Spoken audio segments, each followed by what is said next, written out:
আমের চাটনি রান্নার জন্য আমগুলোকে ছোট ছোট পিস করে কেটে নিয়েছি। এদিকে আমার বোন আমার রান্নার কাজে সাহায্য করছিল। আমগুলোকে সুন্দর করে ধুয়ে নিয়ে আমি এগুলোর চাটনি রান্না করব, সাথে আর কি রান্না করব সবই বের করে নিয়েছিলাম।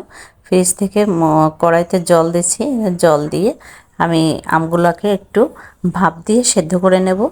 এর জন্য দিয়েছিলাম। এটা আমি চাটনি রান্না করব, একটু গামাখা গামাখা মতো করেই আর কি চাটনিটা রান্না করব। ওটা সেদ্ধ করে নিয়ে আমি ভালো করে ম্যাশ করে নিলাম। নিয়ে এটা আমি একটু জল দিয়ে লবণ, হলুদ, চিনি এটা দিয়ে কিছুটা সময় জাল দিয়ে নিব। নাড়ানোর পরে এটা যখন একটু ঘন হয়ে আসবে তখন আমি এটাকে ফোড়ন দিব। ফোড়ন দিয়ে আমার চাটনিটা প্রায় রেডি হয়ে গেছে। একটু সময় জাল দিলেই হয়ে যাবে। এর ভেতরে আমি মাংসগুলোকে একটু প্রেসারে দিয়ে সেদ্ধ একটু সিটে দিয়ে নেব একটু নরম করার জন্য। এদিকে আমার চাটনিটা হয়ে গেছে, নামাই রাখছি। এগুলা আমি সুন্দর করে মাখায় নিয়ে অল্প একটু সব কিছু দিয়ে আর কি অল্প অল্প করে আমি প্রেসারে একটু সিটে দিয়ে নেব, না হলে মাংসটা অনেক শক্ত থেকে যায়। এটা 2-3 সিটে দিয়ে নিলে মাংসটা অনেক নরম হয়, এটা ভালো লাগে খেতে। তো ছিটে নিয়ে এর ভিতরে আমি চিংড়ি মাছগুলোকে আমি সুন্দর করে মাখায় নিচ্ছিলাম। সবাইকে প্রণাম এবং আদাব জানিয়ে শুরু করছি আমার আজকের ভিডিও। এটা ঈদের দিনে আমার বাসায় অনেক গেস্ট ছিল, সেদিনে এই ভিডিওটা করা। বেশ ভালোই কাটছিল। সমস্ত মশলাগুলো দিয়ে আমি চিংড়ি মাছটা দিয়েছিলাম একটু কষায় নিব। চিংড়ি মাছটা কষায় নিতে নিতে আমি পোলাও চাউলগুলো বের করে নিচ্ছিলাম। পোলাও রান্না করব, এই কারণে ওটা একটু ধুয়ে নেব। এর জন্য ওটা রেডি করে নিয়ে এদিকে আমার মাছটাও কষানো হয়ে গেল। ওর ভেতরে আমি একটু জল দিয়ে নিয়ে আমি চাউলগুলো ধুয়ে নিচ্ছিলাম।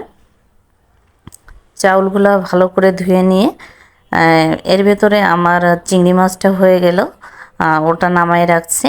চিংড়ি মাছটা রান্না শেষ করে নামায় রেখে আমি এরপরে রান্না করব।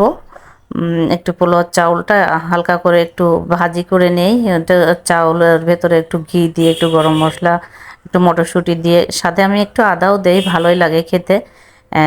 দিয়ে সব কিছু নিলে চাউলটা আমি হালকা করে একটু নাড়াই নেই, খুব বেশি সময় নাড়াই না, তবুও একটু সময় কড়াইতে নাড়াই নিয়ে আমি প্রেসারে দিয়েছিলাম।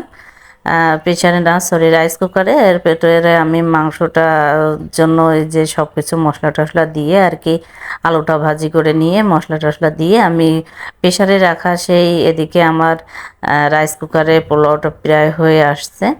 এর ভিতরে আমি একটু কোয়ারর জল একটু গরম মশলা দিয়ে দেই। এর ভিতরে এই যে মাংসটা আমি সিটি দিয়ে রাখছিলাম, নরম হয়ে গেল। এবার এটা আমি কড়াইতে সুন্দর করে কষায়ে রান্না করব।